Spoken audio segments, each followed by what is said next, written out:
I'll never forget the first time I saw him.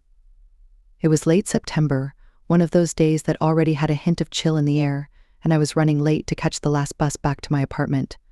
I was hurrying past the closed shops on Madison Avenue when I noticed him. He was sitting on a low, crumbling wall, half hidden by shadows. His clothes were tattered, and his face was obscured by a wild tangle of hair and a hood pulled low. At first, I wasn't sure if he'd even noticed me. I probably would have kept walking. But then he spoke, his voice a hoarse rasp. Spare some change.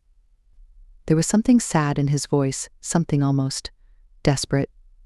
I paused, digging in my bag for some coins. I remember handing him a few dollars, trying not to make direct eye contact, but he reached out and took my hand. His grip was cold and surprisingly firm. Thank you, miss. I won't forget this.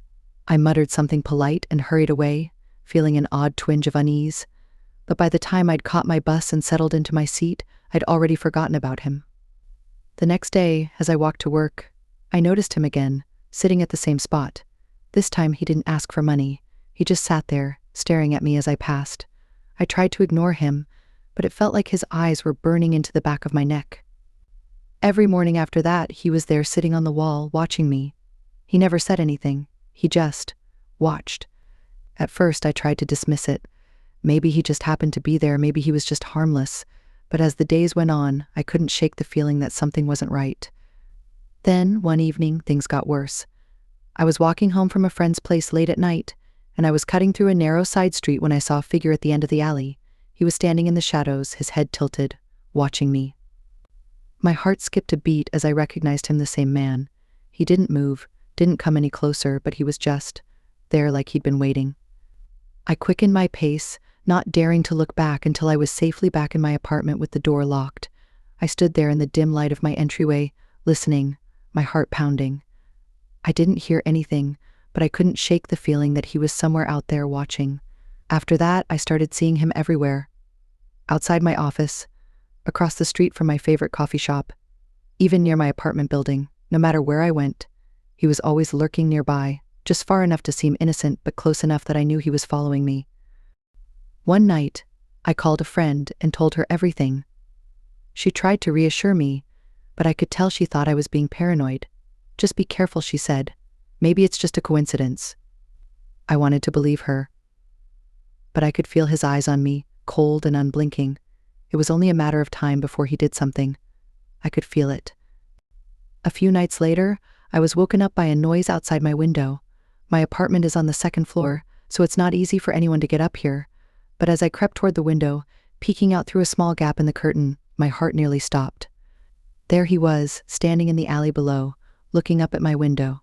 His face was twisted in the pale glow of a streetlight, his eyes wide and unblinking.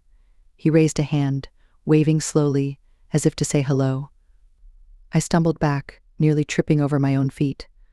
I didn't sleep that night. The next day, I decided I had to do something.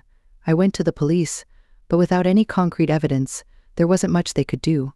He hasn't hurt you, the officer said. If he does, call us. I left the station feeling frustrated and helpless, but mostly I felt afraid. That night, as I lay in bed, I couldn't shake the feeling that he was close. I pulled the covers up to my chin, trying to block out the fear, telling myself that it was just in my head. But around 2 a.m., I heard the soft, deliberate creak of floorboards outside my apartment door. My blood ran cold. I knew it was him. He was here. Somehow, he'd found his way inside. I sat up in bed, listening, barely breathing.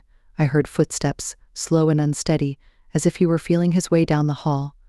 My phone was on the nightstand, but my hands were shaking so badly I nearly dropped it. I dialed 911, my voice a frantic whisper as I explained the situation. Then I heard the soft click of my apartment door opening.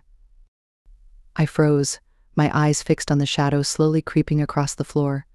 The footsteps were inside now, moving toward my bedroom. I backed up until I was pressed against the wall, my heart pounding so loudly I thought it might burst. Then, the footsteps stopped, just outside my bedroom door. I held my breath, praying he wouldn't come any closer. Suddenly, I heard a voice, a deep, rasping whisper. I didn't forget. You helped me. Remember. I bit down on my lip to keep from screaming, clamping my hand over my mouth. After what felt like an eternity, I heard footsteps retreating, growing fainter, until finally, I heard the front door close. The police arrived minutes later, but by then he was long gone. They searched the building, asked my neighbors, but no one had seen him. They told me he was probably just a drifter, someone who'd moved on. But I knew better.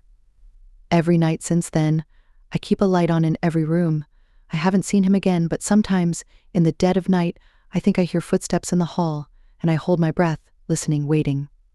And sometimes, just for a second, I think I see his face outside my window, staring in, as if to remind me. He never forgot.